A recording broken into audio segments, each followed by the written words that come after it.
বর্তমানে যারা ইসলামকে নিয়ে ষড়যন্ত্র করছেন, এক ভারতের আধিপত্যবাদ, ভারতীয় দাদাদের শৃঙ্খল থেকে, জিনজির থেকে তরুণ ছাত্র সমাজ এই দেশকে মুক্ত করেছে। আবার যেন নতুন করে ভারত বাদে আবার পশ্চিমাদের হাতে যেন এই দেশকে ছেড়ে না দেওয়া হয়। যারা বলুন ঠিক কিনা? সম্মানিত ভাইয়েরা, সম্মানিত বন্ধুগণ, যদিও পশ্চিমাদের হাতে যদিও ছেড়ে দেওয়া হয় এই দেশের সমস্ত কিছু, আমি বলবো ভারতীয় দাদা বাবুরা যেরকম তাদের সামসারা যেরকম লেজ গুটিয়ে ভারতে পালিয়ে গেছে, ঠিক একই কায়দায় পশ্চিমা যারা লিডার আছে, পশ্চিমার যারা এজেন্ট আছে, তারাও লেজ গুটে পালায়ে যেতে বাধ্য হবে, তবে হাসিনার মতো সেই সুযোগটাও পাবে না। সম্মানিত বন্ধুগণ, এই দেশে মিশে আছে ইমানদারের রক্ত, এই জমিনের আকাশ বাতাসে মিশে আছে ইমানদারের তাজা ইমান। সুতরাং এই দেশকে নিয়ে ষড়যন্ত্র করে কেউ কোনোদিন সফল হতে পারবে না। আল্লাহ রাব্বুল আলামিন বলেন, সূরা মাউন 107 নম্বর সূরা। এমন তো কেউ নাই এই সূরাটা যারা মুখস্থ নাই, সবার ঘরের সূরা, ঠোঁটের সূরা, খুব কমন সহজ সূরা। সবাই বলুন, আরাআইতাল্লাযী ইউকাযযিবু বিদ্দীনি ফাযালিকাল্লাযী ইয়াদউল ইয়াতীম ওয়ালা ইয়াহুদ্দু আলা তাআমিল মিসকিন। জোরে বলুন আল্লাহু আকবার। আল্লাহ রাব্বুল আলামিন বলেন, আরো আইতা তা এনে এখানে আল্লাহ তাআলা নবীকে উদ্দেশ্য করে বলছেন, হে নবী তুমি কি দেখো নাই, ইউকাযযিবু বিদ্দীন, যারা সেই বিচার দিবসকে যারা অস্বীকার করে বসেছে তাদেরকে কি তুমি দেখো নাই? যারা পরকালকে বিশ্বাস করে না, হে নবী এদেরকে কি আপনি দেখেন নাই? আমার বন্ধুগণ, পরকাল বিশ্বাস করে না, বিচার দিবস তো অবশ্যই একটা নির্ধারিত আছে। সেই বিচার দিবসের মহাবিচারক যিনি, আওয়াজ করে বলুন সেই মহান রবটাকে। আমার বন্ধুগণ, সূরা ফাতিহা তো সবার জানা আছে। মূল কথা হলো ইউকাযযিবু বিদ্দীন। দিন মানে কি? দিন মানে কি? কবরে একটা প্রশ্ন আছে না, মান দীনুকা, তোমার দিন কি? চিল্লায় বলেন, মান দীনুকা? ইসলাম। আমার দিন কি? ইসলাম। দিন শব্দের বহু অর্থ বহন করে। দিন শব্দটির অর্থ বিশাল ওয়েট বহন করে। আল্লাহ রাব্বুল আলামিন এই দিন শব্দটি কোরআনের বিভিন্ন জায়গায় বিভিন্ন ব্যাপারে আল্লাহ তাআলা উল্লেখ করেছেন, ব্যবহার করেছেন। সবার তো সূরা ফাতিহা জানা থাকার কথা।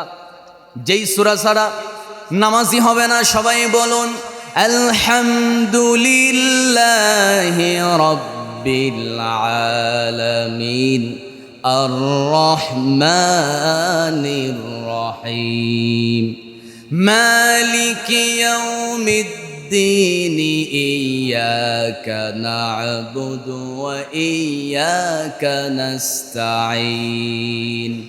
সূরা ফাতিহা 3 নম্বর আয়াত, মালিকি ইয়াউমিদ্দিন। এখানেও দিন আছে না নাই?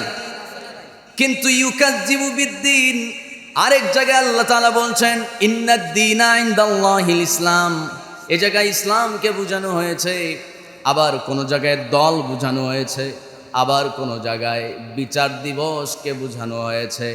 মালিকি ইয়াউমিদ্দিন, বিচারের দিনের মালিকটাকে। আমার বন্ধুগণ, এবার আল্লাহ রাব্বুল আলামিন বলছেন, বান্দারে বিচার দিনের মালিক তো এমন একজন মহান রব। মহান রব্বুল আলামিন বলেন, এই বিচার দিবসের মালিক এবং এই বিচার দিবসের মহান বিচারক কেবলমাত্র আমি আল্লাহ তাআলা। আল্লাহ যেদিন বিচারকের আসনটা গ্রহণ করবেন, বলেন তো ওই বিচার কার্য যখন শুরু হয়ে যাবে সেই সময় কি দেখা হবে নাকি ওই লোকটা কত বড় দলের নেতা ছিল, এগুলো দেখা হবে নাকি? আসতে কবে না দেখা হবে? এইটা কি দেখা হবে নাকি ওই লোকটার কয় বিঘা জমি ছিল দেখা হবে? লোকটার পাওয়ার কেমন ছিল কিছুই দেখা হবে না। আল্লাহর কাছে সবাই সমান। স্বরাষ্ট্রমন্ত্রী, রাষ্ট্রপতি, প্রধানমন্ত্রী থেকে শুরু করে নিয়া ওই পায়খানার মেথর পর্যন্ত সবার মর্যাদা আল্লাহর কাছে সমান। সবাইকে আল্লাহ সমান চোখে দেখেন। আমার বন্ধুগণ, আল্লাহ তাআলা বলেন, ও দুনিয়ার মানুষ জেনে রাখো, ওয়ামা উতিতুম মিনাল ইলমি ইল্লা কলিলা। এই সমস্ত ব্যাপারে তোমরা খুব কমই চিন্তা করো, কিন্তু তোমাদের জ্ঞানটা তো খুবই সামান্য। সবচেয়ে বড় জ্ঞানী কে? আসতে কবেন না কে? সূরা ইনফিতার 82 নম্বর সূরা 17 নম্বর আয়াত। আল্লাহ রাব্বুল আলামিন এই দিনের ব্যাপারে আরো কিছু তথ্য সেখানে ফাইন্ড আউট করেছেন। আল্লাহ রাব্বুল আলামিন বলেন, ওয়ামা আদরাকা মা ইয়াউমুদ্দিন সুম্মা মা আদরাকা মা ইয়াউমুদ্দিন ইয়াউমা লা তামলিকু নাফসুন লিনাফসিন শাইআ ওয়াল আমরু ইয়াউমাইযিল লিল্লাহ। জোরে বলুন আল্লাহু আকবার। ও দুনিয়ার মানুষ, আমার নবীকে আমি কি বলেছি শোনো। ওমা আদরাকা মা ইয়াউমুদ্দিন। হে নবী, ওই কর্মফল ওই প্রতিদানের সেই মহাদিন সম্পর্কে আপনি কিছু জানেন নাকি? সুম্মা মা আদরাকা মা ইয়াউমুদ্দিন। আপনি কি জানেন ওই কর্মফল দিনটি মূলত কি? এবার আল্লাহ নিজেই প্রশ্ন করে নিজেই অ্যানসার দিয়েছেন। যারা পারেন বলুন, ইয়াউমা লা তামলিকু নাফসুন লিনাফসিন শাইআ ওয়াল আমরু ইয়াউমাইযিল লিল্লাহ। জোরে বলুন আল্লাহু আকবার। ওয়াল আমরু ইয়াউমাইযিল লিল্লাহ। হে নবী, একটা বিচার দিবস আমি প্রতিষ্ঠিত করব। সেদিন সব কিছুর বিচার আল্লাহ তাআলা সমানভাবে করবেন। এই দুনিয়াতে কোনো এক ব্যক্তি 5টা মার্ডার করছে, ওই ব্যক্তিকে যদি আদালত সর্বোচ্চ ন্যায় বিচার করে তাহলে তাকে মৃত্যুদণ্ড দেওয়া হবে। কিন্তু 3 জনের মৃত্যুদণ্ড, তিন হত্যার 3 জন ব্যক্তিকে 5 জন ব্যক্তিকে খুন করার দায়ে একটা মাত্র প্রাণ গেল। এটা কি ন্যায় বিচার হলো নাকি? বলো হলো? মানুষ খুন করছে 5টা, এক ব্যক্তি 5 জন খুন করছে। ওই ব্যক্তির উপরে ন্যায় বিচার পৃথিবীর কোনো মানুষ করতে পারবে না। কিন্তু এই দুনিয়ার জাগতিক এই সিস্টেম অনুযায়ী যদি বিচার করা হয় সর্বোচ্চ থেকে ফাঁসি দেওয়া হতে পারে। কিন্তু আমার বন্ধুগণ, আল্লাহ তাআলা অবশ্যই 5 জনের বিচার করার সক্ষমতা আল্লাহর আছে না? আমার বন্ধুগণ, মহান রব্বুল আলামিন বলেন বান্দারে, ইয়াউমা লা তামলিকু নাফসুন লিনাফসিন শাইআ ওয়াল আমরু ইয়াউমাইযিল লিল্লাহ। ফয়সালার সেই দিনে কেবলমাত্র ক্ষমতা থাকবে একজনের হাতে, তিনি কে? আমার বন্ধুগণ, এবার আল্লাহ রাব্বুল আলামিন বলছেন, বান্দা, পরকাল যা আছে, মৃত্যুর পরে আল্লাহর সামনে যে তোমাকে হাজির হতে হবে, এই ব্যাপারে তুমি কেন বিশ্বাস করবে না? অবশ্যই তোমাকে বিশ্বাস করতে হবে। একটা আয়াত মানুষের মাথা নাড়া দিতে পারে, তার ব্রেনটা নাড়া দিতে পারে। আমার বন্ধুগণ, গভীর মনোযোগ। ঘুমাচ্ছেন নাকি কেউ? সবাই একটু এদিকে তাকান। অন্তত জুমার দিন কোনো ঘুম চলবে না। একটু তাকবীর দেন, লিল্লাহে তাকবীর। আমার বন্ধুগণ, পরকাল আছে না নাই? চিল্লায় বলেন, আছে না নাই? অবশ্যই আছে। ওই পরকাল যে আছে না নাই, মৃত্যুর পরে আল্লাহ আমাদেরকে আবার জীবিত করতে পারবে কি পারবে না, এ ব্যাপারে নাস্তিকদের নানান মতভেদ, নাস্তিকদের নানান কথাবার্তা আছে। কিন্তু আল্লাহ তাআলা এমন সুন্দর একটা মেসাল দিয়েছেন, এত সুন্দর একটা জবাব দিয়েছেন মহান রব্বুল আলামিন।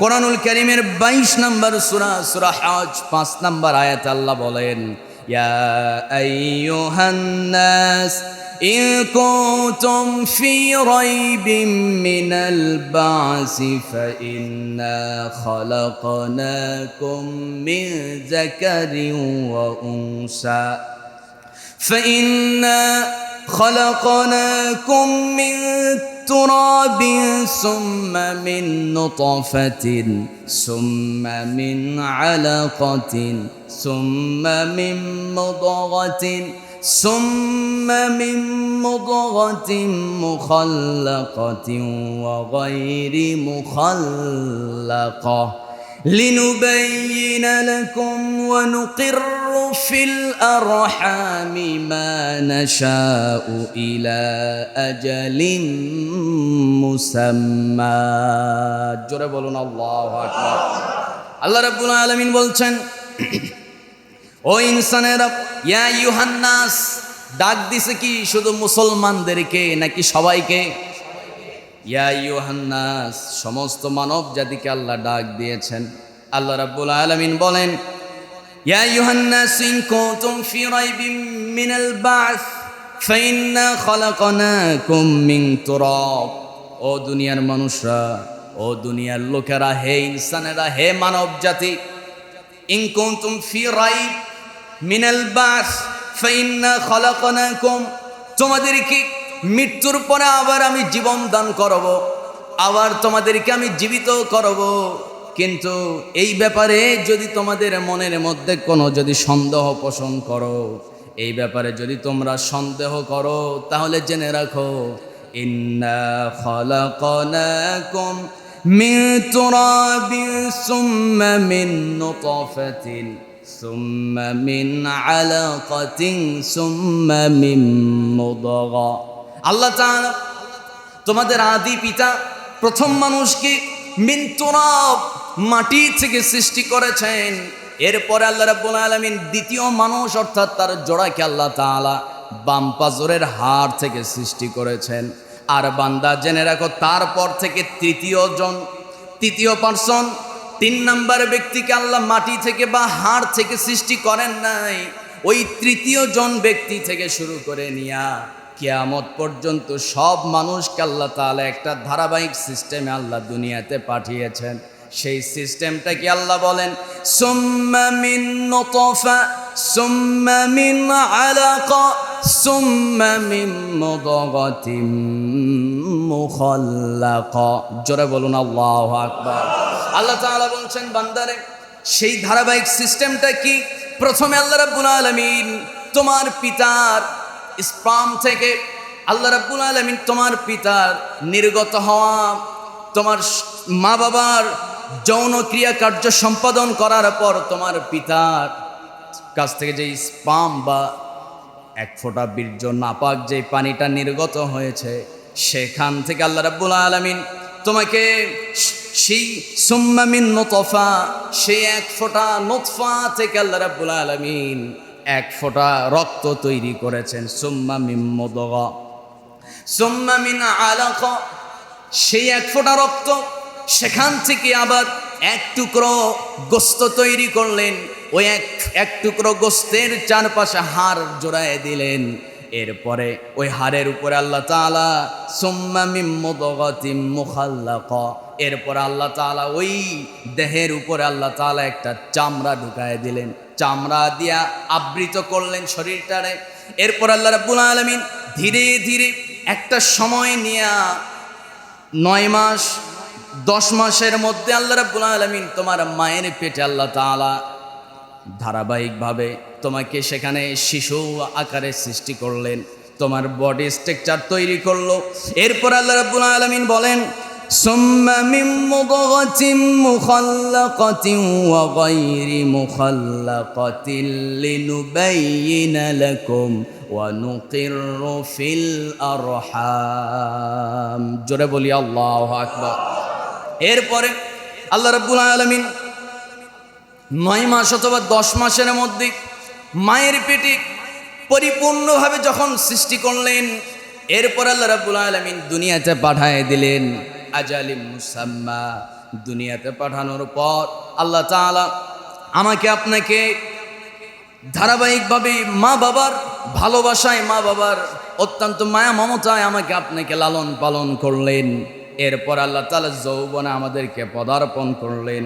আল্লাহ রাব্বুল আলামিন বলছেন, বান্দারে এবার শুনে রাখো, সুম্মা নুখরিজুকুম তিফলান সুম্মা লিতাবলুগু আশুদ্দাকুম সুম্মা লিতাকুনু ওয়া মিনকুম মান ইউতাওয়াফা ওয়া মিনকুম মান ইউরাদ্দু ইলা আরযালিল উমুর লিকাইলা يعلم من بعد علم شيئا وترى الأرض هامدة فإذا أنزلنا عليها الماء اهتزت وربت وأنبتت من كل زوج بهيج الله أكبر আমার বন্ধুগণ, আল্লাহ রাব্বুল আলামিন বলছেন, বান্দারে আমি তোমাকে এক ফোঁটা নাপাক পানি থেকে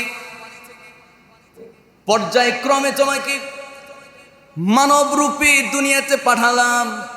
আমি যদি এক ফোঁটা পানি থেকে যদি তোমাকে সৃষ্টি করতে পারি, বান্দা তুমি মারা যাও, আগুনে পুড়ে মারা যাও, বিমান ধ্বংস হয়ে মারা যাও, তোমার দাফন করার জন্য যদি হাড় মাংস কিছুই যদি নাও পাওয়া যায়, অথবা সমুদ্রের মাঝখানে সেই জাহাজ ডুবে গেল, মাছ এসে খেয়ে ফেললো, তোমার অস্তিত্ব পাওয়া গেল না কবর দেওয়ার জন্য। কিন্তু বান্দা জেনে রাখো, যেখানেই তুমি মারা যাবে ওখান থেকেই আবার তোমাকে উঠানো হবে। বান্দা জেনে রাখো, অবশ্যই যে আল্লাহ তোমাকে এক ফোঁটা পানি থেকে সৃষ্টি করেছেন, ওই আল্লাহ মৃত্যুর পরেও আবার জীবিত করতে পারবে কি পারবে না? চিল্লায় বলেন, পারবে কি পারবে না? অবশ্যই পারবে। এই বিশ্বাস আছে না নাই? চিল্লায় বলেন, আছে? আমার বন্ধুগণ, এই বিশ্বাস যার আছে সেই ব্যক্তি কখনো আল্লাহর হুকুম অমান্য করতে পারে না। সেই ব্যক্তির মাথায় অবশ্যই একটা টেনশন থাকবে, না না না, যে আল্লাহ আমাকে এই দুনিয়াতে প্রেরণ করেছেন, এই দুনিয়াতে পাঠিয়েছেন, সৃষ্টি করেছেন মাত্র এক ফোঁটা নাপাক পানি থেকে, ওই আল্লাহ অবশ্যই আমাকে আবার হাজির করবেন, আবার আল্লাহর সামনে আমাকে উপস্থিত হতে হবে। আমার বন্ধুগণ, নরমালি একটা বিষয় আমি আপনাদের কি বলবো, আপনি একটু চিন্তা করেন তো, 100 বছর আগে এই পৃথিবীতে আমাদের কোনো অস্তিত্ব ছিল কি? বলেন, একটু চিন্তা করে বলেন, 100 বছর আগে আমাদের কোনো অস্তিত্ব, নাম, গন্ধ, আমাদের সুনাম এই পৃথিবীতে ছিল? আমার নামই ছিল না, অস্তিত্বই ছিল না। আল্লাহ রাব্বুল আলামিন বলেন কোরআনুল কারীমের ৭৬ নম্বর সূরা, সূরাতুদ দাহর প্রথম আয়াত, প্রথম রুকু, আল্লাহ রাব্বুল আলামিন বলেন, হাল আতা আলাল ইনসানি হিনুম মিনাদ দাহরি লাম ইয়াকুন শাইআম মাযকুরা। জোরে বলি আল্লাহু আকবার। ও দুনিয়ার মানুষ, এই দুনিয়াতে উল্লেখযোগ্য তুমি কিছুই ছিলে না। আমি তোমাকে দুনিয়াতে পাঠিয়েছি, আমি আবার তোমাকে নির্দিষ্ট সময়ে দুনিয়া থেকে টান দেব, আমার সামনে তোমাকে হাজির করাবো। একটা দিন তোমার হিসাব নিকাশ নেব, সেই দিনের মালিক যিনি, তিনি কে? আল্লাহই আমাকে আপনাকে পাঠালো, আবার ওই আল্লাহ আমাকে উঠায় নেবেন। যে আল্লাহ আমাকে পাঠালেন, ওই আল্লাহর আইনের বিরোধিতা করার মতো কিছু মুনাফিক মুসলমান সমাজে আছে না? না। আমার বন্ধুগণ, এবার আল্লাহ রাব্বুল আলামিন বলছেন, বান্দারে কি মনে করেছো আমি তোমাকে হিসাব নেব না নাকি? আল্লাহ তাআলা বলছেন সূরা কিয়ামা ৭৫ নম্বর সূরা ৩৯ নম্বর আয়াত, ফাজআলা মিনহু যাওজাইনিজ যাকারা ওয়াল উনসা আলাইসা যালিকা বিকাদিরিন আলা আইয়ুহইয়াল মাউতা। জোরে বলুন আল্লাহু আকবার। ও দুনিয়ার মানুষ, আমি তোমাকে দুনিয়াতে পাঠিয়েছি, ফাজালা মিনহু যাওজাইনি যাকারা ওয়াল উনসা, দুইটা রূপ দান করেছি, হয় নারী অথবা পুরুষ। আল্লাহ বলছেন আলাইসা যালিকা বিকাদিরিন আলা আন ইউহিয়াল মাউতা, সেই স্রষ্টা যিনি তোমাকে সৃষ্টি করলেন, যিনি তোমাকে নিখুঁতভাবে তোমাকে আল্লাহ তাআলা সৃজন করলেন, ওই আল্লাহ কি আবার আমাকে আপনাকে বানাতে পারে কিনা? আমার বন্ধুগণ, মূল কথা হলো সূরা মাউনের প্রথম আয়াতে আল্লাহ তাআলা অবিশ্বাসী, পরকালকে যারা বিশ্বাস করে না তাদের কথা তুলে ধরে আল্লাহ রাব্বুল আলামিন বলছেন, যারা অবিশ্বাসী, পরকালকে বিশ্বাস করে না, ওদের মূল বৈশিষ্ট্য হলো দুইটা। এবার আল্লাহ বলছেন, যারা পারেন আমার সঙ্গে ঠোঁট মিলিয়ে পড়ুন, ফাযালিকাল্লাযী ইয়াদুউল ইয়াতীম ওয়ালা ইয়াহুদ্দু আলা তুআমিল মিসকিন। ফাযালিকাল্লাযী ইয়াদুউল ইয়াতীম, যারা পরকালকে বিশ্বাস করে না, এই লোকগুলোর এক নাম্বার বৈশিষ্ট্য হলো তারা এতিম মিসকিনকে গলা ধাক্কা দিয়ে বের করে দেয়। নাউজুবিল্লাহ বলবেন না? পরকালকে যারা বিশ্বাস করে না তারাই মূলত এতিমের সম্পদ লুটপাট করে। এরকম মুসলমান, এরকম বেঈমান আমার দেশে আছে না নাই? আশুলিয়াতে নাই? এই আশুলিয়াতেও আছে। জমি দখলবাজি আছে, সব জায়গায় আছে। আমার বন্ধুগণ, আল্লাহ রাব্বুল আলামিন বলছেন, ফাযালিকাল্লাযী ইয়াদুউল ইয়াতীম, সেই তো পরকালকে বিশ্বাস করে না যে কিনা এতিমকে ধাক্কা দেয়, গলা ধাক্কা দেয়, ঘাট ধাক্কা দেয়, বের করে দেয়, তাড়ায় দেয়। আমার বন্ধুগণ, 2 নাম্বার আল্লাহ রাব্বুল আলামিন বলেন, ওয়ালা ইয়াহুদ্দু আলা তুআমিল মিসকিন, পরকালকে যারা বিশ্বাস করে না তাদের 2 নাম্বার বৈশিষ্ট্য হলো, এই লোকগুলো নিজে তো এতিমকে অন্ন দেয় না, খাবার তো দেয় না, আবার অন্যকে দেওয়ার জন্য উৎসাহ দেয় না। অন্যকে দেওয়ার জন্য অন্য কোনো ব্যক্তি অপর ব্যক্তিকে এই পরামর্শ দেয় না যে তুমি এতিমকে খাবার দাও, বরং আরও বাধা সৃষ্টি করে। আমার বন্ধুগণ, এরা মূলত পরকালকে বিশ্বাস করে না। বলেন তো, যারা পরকালকে বিশ্বাস করে না তার ঈমান আছে না গেছে? ঈমান আছে? শেষ, সব আছে। আচ্ছা বলেন, এই যে আল্লাহ তাআলা ফাযালিকাল্লাযী ইয়াদুউল ইয়াতীম, এতিমকে গলা ধাক্কা দিয়ে বের করে দেয়, সম্পদ লুটপাট করে, এই স্বভাব শুধুমাত্র যারা পরকালকে বিশ্বাস করে না তাদের মধ্যেই আছে নাকি মুসলমানদের মধ্যেও আছে? হাজী সাহেব নামাজ পড়ে কিন্তু ভাতিজার সম্পদ দিতে চায় না, আছে না নাই বলেন? অনেক হাজী সাহেব আছে এরকম। সম্মানিত ভাইয়েরা, এজন্য আল্লাহ তাআলা এতিমের ব্যাপারে খুব কঠিনভাবে মানুষকে আল্লাহ ওয়ার্নিং দিয়েছেন। এই সূরা কখন নাজিল হলো? গভীর মনোযোগ আছে তো সবার? আমার বন্ধুগণ, এই সূরা নাজিল হলো কখন? আবু জেহেল সেই যুগে মক্কা নগরীর এক প্রকারের অভিভাবক ছিল, বড় লিডার ছিল। আবু জেহেলের কাছে আমার বন্ধুগণ এতিমের সম্পদগুলো তার কাছে আমানত রাখা হতো। ওই আবু জেহেলের কাছে ছোট্ট এক এতিম, যেই না সেই প্রাপ্তবয়স্ক হয়েছে, বালেগ হয়েছে মাত্র, কিছু বুঝতে শিখেছে, মাকে নিয়ে যে চলবে টাকা পয়সা নাই, বাবার রেখে যাওয়া সম্পদগুলো আবু জেহেলের কাছে গচ্ছিত আছে। ওই সম্পদ নেবার জন্য যেই না আবু জেহেলের কাছে চলে গেছে, আবু জেহেল বলে, বেটা তোর বাবার সম্পদ আমার কাছে আছে, এটা তো আমারই সম্পদ, কারণ আমি তো দেখাশোনা করছি, এর হকদার আমি। তোরে যদি না দেই কি করবি? কি করবো চাচা, কিছুই তো করার নাই, কিন্তু সম্পদ তো আমার, আমি তো অসহায়, আমাকে দেবার জন্য আমার বাবা তোমার কাছে গচ্ছিত রেখে গেছে, আমানতের এই এতিমের সম্পদ আমাকে ফিরায় দাও। যেই না বলতে গেছি, দ্বিতীয়বার যেই না আবার চাইতে গেছে, আমার বন্ধুগণ ওই আবু জেহেল করছে কি, সেই এতিম সন্তানের ঘাড় ধাক্কা দিয়ে বাড়ি থেকে বের করে দিয়েছে। এতিম সন্তানটা চোখের পানি ফেলতে ফেলতে যেই না চলে আসতেছে, কাবার চারপাশে কিছু কোরাইশ গোত্রে কিছু কাফের সর্দাররা সেখানে বসেছিল। ওই লোকগুলো মনে মনে চিন্তা করতেছি, এই সন্তানটা যেহেতু মজলুম, অসহায়, আর মুহাম্মদের বৈশিষ্ট্য হলো অসহায় ব্যক্তিদের পাশে ঢাল হয়ে দাঁড়িয়ে যাওয়া, সুতরাং মুহাম্মদের কাছে যদি এই লোকটাকে পাঠানো হয়, মুহাম্মদ যদি আবার আবু জেহেলের কাছে চলে যায়, চাচা ভাতিজার গন্ডগোল শুরু হয়ে যাবে।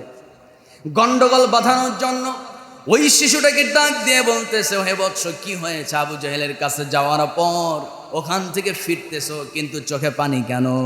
ছোট্ট সেই এতিম শিশুটা বলতেছে, ও চাচা, আবু জেহেলের কাছে গেছি, তার কাছে আমার বাবার কিছু সম্পদ গচ্ছিত আছে, সেই সম্পদ নেবার জন্য।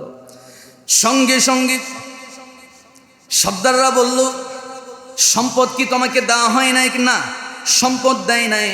ঠিক আছে, সম্পদ তুমি ফিরে পাবা, কিন্তু এইভাবে তুমি একা চাইতে গেলে পাবে না। ওই যে কাবার চত্বরে দেখো একটা যুবক বসে আছে, তার নাম হলো মুহাম্মদ বিন আবদুল্লাহ সাল্লাল্লাহু আলাইহি ওয়াসাল্লাম।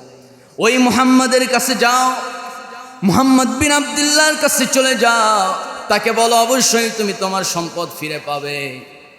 আশাহত হয়ে ওই যুবকটি বুক ভরা আশা নিয়ে আমার নবীর কাছে চলে গেলেন। যাওয়ার পর দেখে, হায় হায়, এই যুবক তো সাধারণ কোনো যুবক না, চাঁদের মতো উজ্জ্বল চেহারার অধিকারী। আর একটু আস্তে কোন সুবহানাল্লাহ। আমার নবীর চোখে চোখ রেখে ওই ছোট্ট বালকটি বলতে লাগলো, ও চাচা মুহাম্মদ, আমি এতিম। এই কথা বলেই চোখের পানি ফেলতে লাগছে। আমার নবীজি বসে থাকা অবস্থায় দাঁড়ায় গেলেন, ওই ছোট্ট এতিমকে বুকের সঙ্গে জড়ায় ধরে বলছে, ওহে ছোট্ট বৎস, কি হয়েছে বলো? তুমি এতিম, আমিও তো এতিম। আমার নবীও ছিলেন এতিমের সর্দার। আল্লাহু আকবার। আমার নবী কেমন এতিম ছিলেন?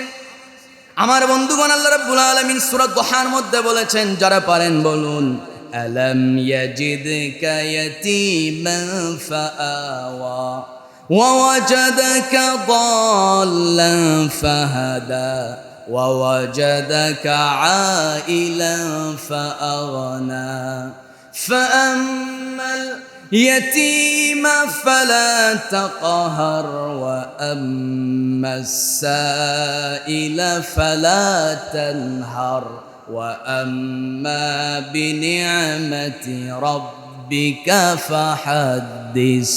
আমার বন্ধুগণ, আল্লাহ তাআলা বলছেন, হে নবী, আমি কি আপনাকে এতিম অবস্থায় পাই নাই? আমি কি আপনাকে ওয়াজাদাকা দাল্লান ফাহাদা, আমি কি আপনাকে পথহারা অবস্থায় পাই নাই? এরপরে কি আমি আপনাকে পথের সন্ধান দেই নাই? আপনাকে তো আমি এতিম অবস্থায় পেয়েছিলাম, এরপরে আমি আল্লাহ আশ্রয় দিয়েছি। পথহারা অবস্থায় পেয়েছি, পথের দিশা দিছে কে? এরপর আল্লাহ বলেন, ওয়াজাদাকা আইলান ফাআগনা, আপনাকে আমি অসহায় অবস্থায় পেয়েছি, এরপরে আমি আপনাকে বুকে টেনে নিয়েছি। সুবহানাল্লাহ।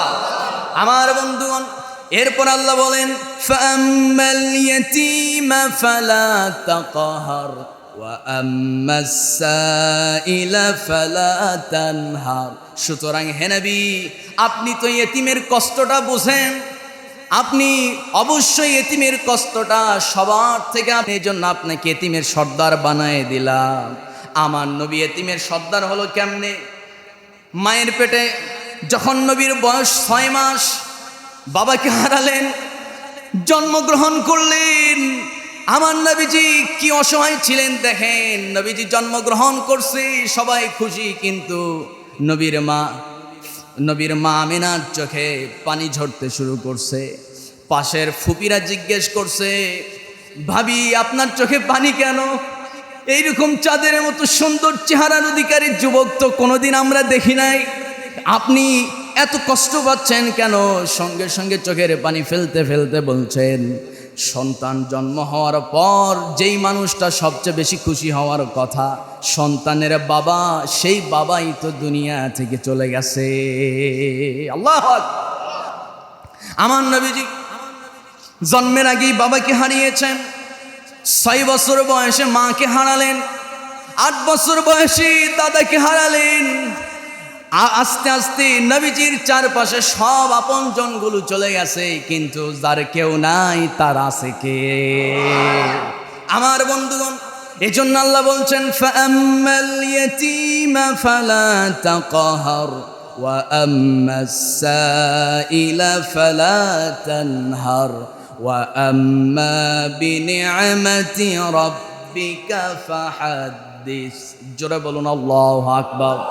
ও দুনিয়ার মানুষ, আমি আমার নবীকে ওয়ার্নিং দিয়েছি, ফাআম্মাল ইয়াতীমা ফালা তাকহার, আপনি এতিমের কষ্ট বোঝেন, সুতরাং হে নবী আপনি এতিমকে কখনো এতিমের সঙ্গে রূঢ় আচরণ করবেন না, তাদের ব্যাপারে আপনি কঠিন হবেন না, তাদের জন্য আপনি রহম দিল যদি হতে পারেন, আল্লাহ আপনার জন্য রহম দিলের হয়ে যাবে।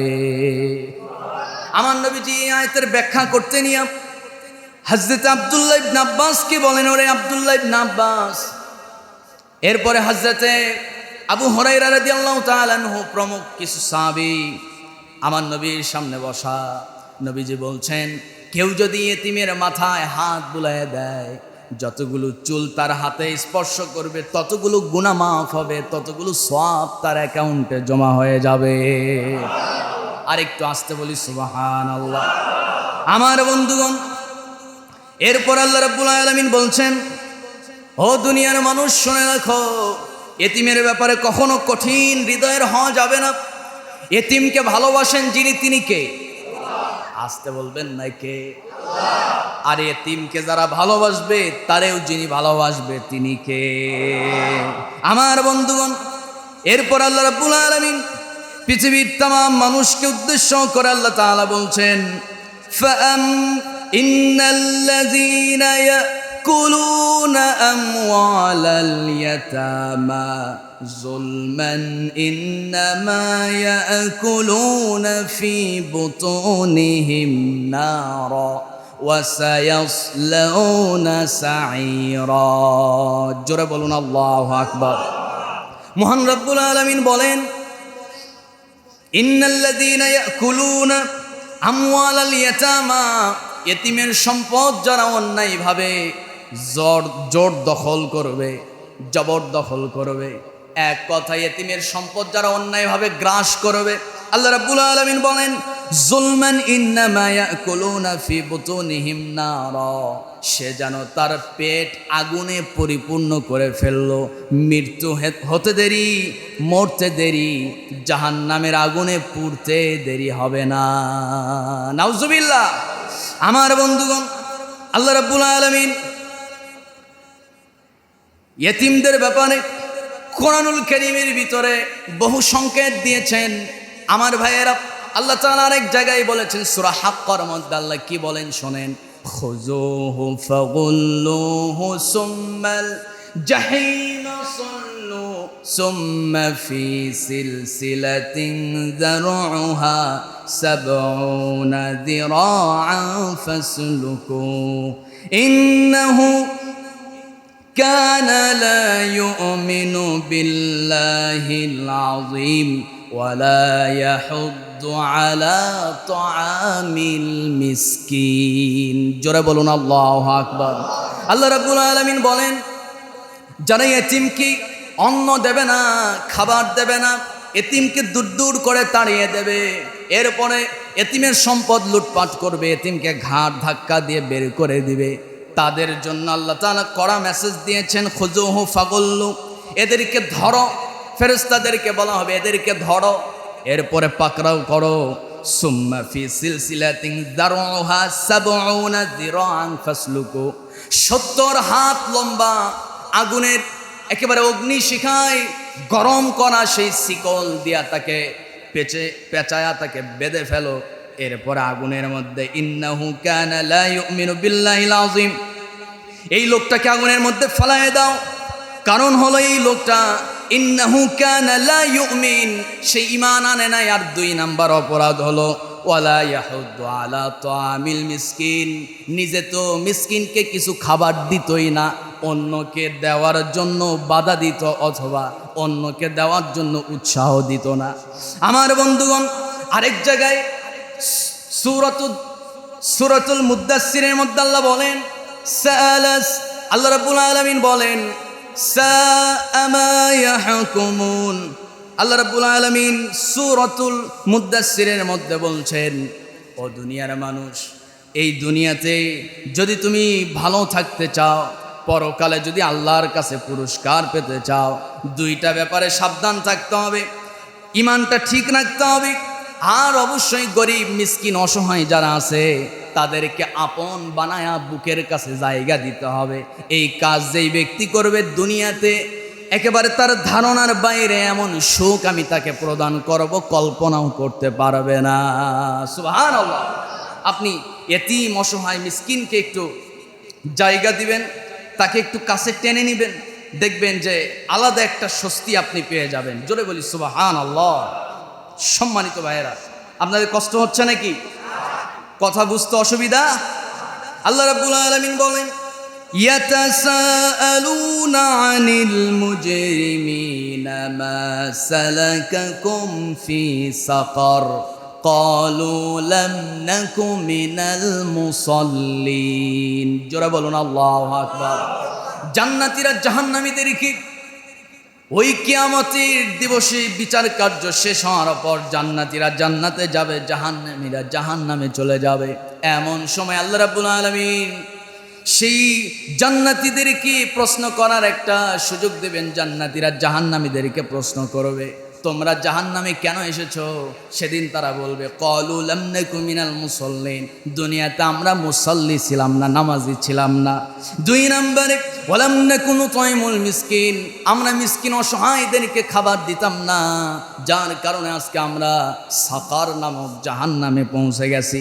আমার বন্ধুগণ, মনে আছে নাকি ওই যে আবু জেহেল যে এতিমকে ঘাট ধাক্কা দিয়ে বের করে দিয়েছিল, আমার নবীজি ওই এতিমকে সঙ্গে নিয়ে আবু জেহেলের বাড়ির দরজায় চলে গেছে।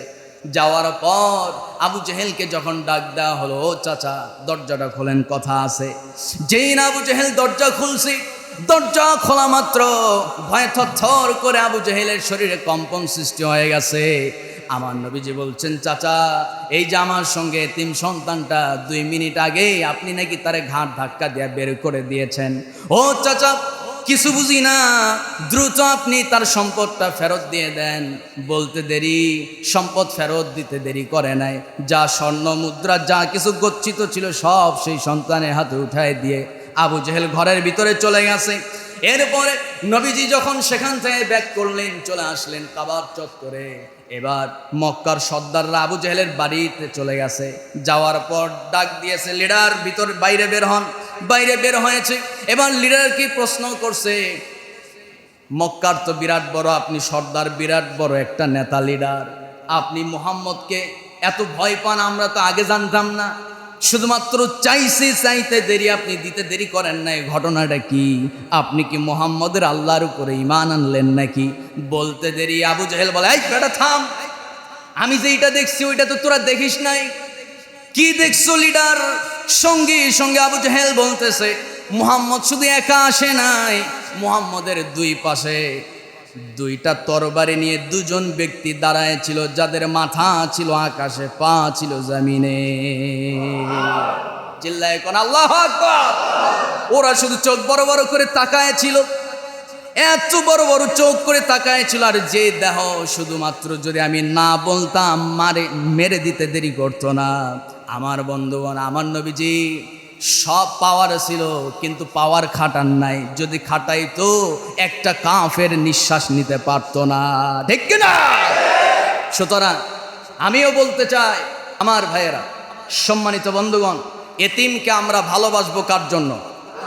চিল্লায় এখন আল্লাহর জন্য। তাহলে আমাদেরকে ভালোবাসবে কে? আল্লাহ তাআলা। আমার বন্ধুগণ, এতিমকে ঘাট ধাক্কা দিয়ে বের করে দেওয়া যাবে না, তাদেরকে খাবার দিতে হবে, অন্ন দিতে হবে। এরপর আল্লাহ রাব্বুল আলামিন সূরা মাউনটা 2য় শ্রেণী, যাদের বৈশিষ্ট্য হলো 3টা, আল্লাহ তাআলা কোরআনুল কারীমের মধ্যে সুন্দর করে জানাচ্ছেন। এই লোকগুলো হলো মুনাফিক। এই লোকগুলো কি? আসতে কবেন না, কি? মুনাফিক।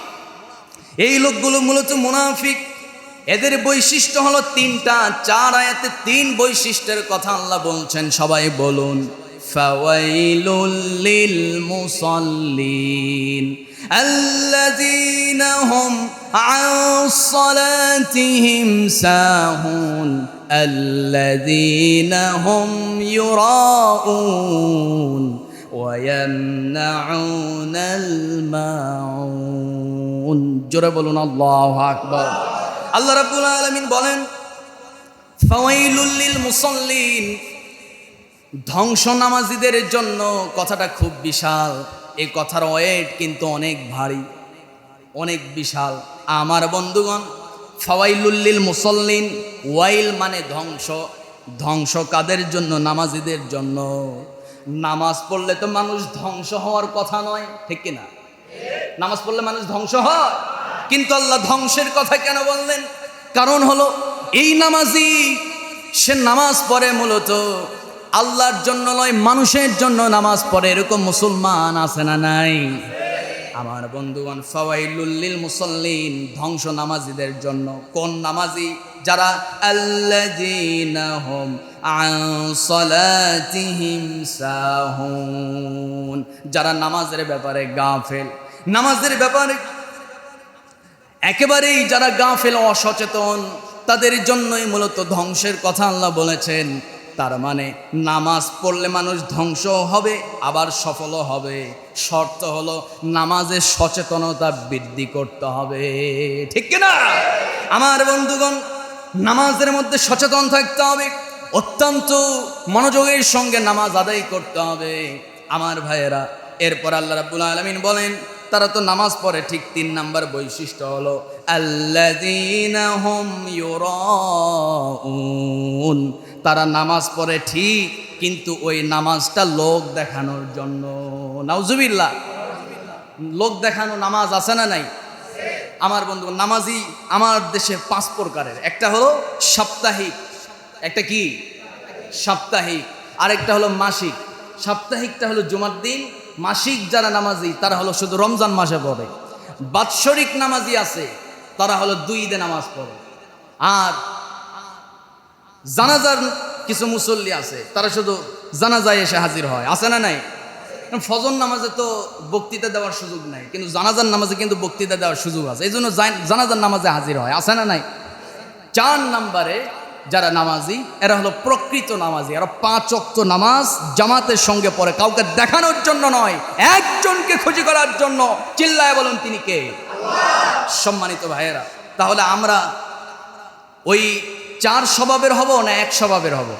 1 স্বভাব, আল্লাহর জন্য নামাজ পড়ব। আমার ভাইয়েরা, আল্লাহ তাআলা কোরআনুল কারীমের ভিতরে বলছেন ইন্নাল মুনাফিকিনা يخادعون الله وهو خادعهم وإذا قاموا إلى الصلاة قاموا كسالى يراءون الناس ولا يذكرون الله إلا قليلا জোরে বলুন আল্লাহু আকবার। আল্লাহ রাব্বুল আলামিন বলেন এই মুনাফিকগুলো আল্লাহর সঙ্গে ধোঁকাবাজি করে। তারা মূলত, আমার বন্ধুগণ, কেউ কষ্ট পাবেন না, কথাটা আমি ডাইরেক্ট কোরআন থেকে বলতেছি। আল্লাহ তাআলা বলছেন এই মুনাফিকগুলো কোন মুনাফিক?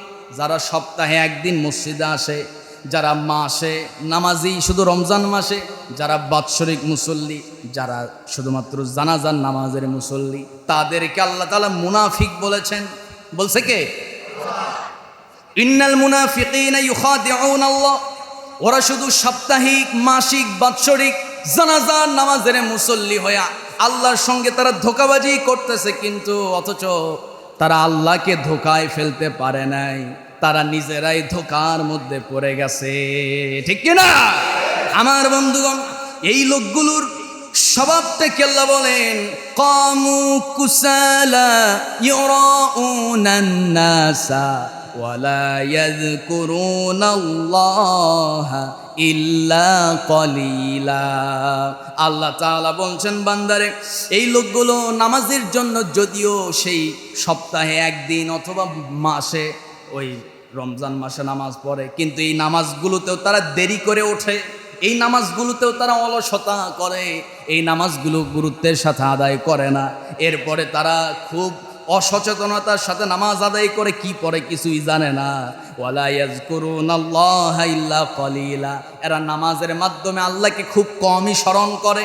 আমার বন্ধুগণ, লাস্ট স্বভাবটা হলো ওয়ায়ামনাউনাল মাউন। আমার বন্ধুগণ, আল্লাহ বলছেন নিত্য প্রয়োজনীয় গৃহের বাড়ির জিনিসপত্র যেগুলো আছে, দা কুড়াল হাসাবুটি, এরপরে সুই আছে বাড়িতে, মহিলা মানুষ একটু সুই চাইতে গেছে, না সুই নাই, আছে না নাই কোন? নিত্য প্রয়োজনীয় জিনিসগুলো দ্বারা প্রতিবেশীকে সহযোগিতা করতে হবে। নির্দেশটা কার? কেউ হয়তো আপনার কাছে হুট করে আসছে যে ভাই 10 টাকা দেন তো, রিক্সা ভাড়াটা দেই, টাকা নাই। আপনি তারে দিয়েছেন, হ্যাঁ 10 টাকা, বেশি না, 10 টাকা দিয়ে একটু টেস্ট করলেন সে ঠিকমতো আবার টাকাটা ফেরত দেয় কিনা। যদি দেয় সে মুমিন, তার সঙ্গে লেনদেন করা যাবে। যদি সে 10 টাকাতে সেই যদি গাফলতি করে, বুঝতে হবে তার ভিতরে মুনাফিকি ঢুকে গেছে। নিয়েছে কিন্তু দেওয়ার ব্যাপারে সে সচেতন নয়, বরং তার সাথে লেনদেন করা জায়েজ নাই। সম্মানিত ভাইয়েরা, আমার বন্ধুগণ, তাহলে সূরা মাউন থেকে আমাদের শিক্ষা হলো পরকালকে যারা বিশ্বাস করে না তারা এতিম মিসকিনদের সঙ্গে খারাপ আচরণ করবে। আর যারা পরকালকে বিশ্বাস করে কিন্তু তারপরেও দুনিয়াতে কিছু স্বার্থ হাসিল করার জন্য, আমার বন্ধুগণ, তারা মুনাফিকের সেই বৈশিষ্ট্যগুলো জীবনে ধারণ করে। সেই বৈশিষ্ট্যগুলো হলো তারা নামাজের ব্যাপারে অসচেতন, গাফলতি করে, তাদের সেই নামাজ তাদের জন্য ধ্বংস। আর 2 নম্বরে তারা যা কাজ করে মানুষ দেখানোর জন্য করে। 3 নম্বরে তারা মানুষকে সহযোগিতা করে না, মানুষের জন্য সহযোগিতার হাত প্রসারিত করে না। যারা মানুষকে সহযোগিতা করে না, আল্লাহও তারা সহযোগিতা করে না। জোরে কন নাউজুবিল্লাহ। আর একটু জোরে বলুন নাউজুবিল্লাহ। আল্লাহ তাআলা আমাদের সবাইকে যতটুকু আলোচনা হলো সে অনুযায়ী পরিপূর্ণভাবে আমল করার তৌফিক দান করুক। হাদা মা ইনদি ওয়াল ইলমু ইনদা।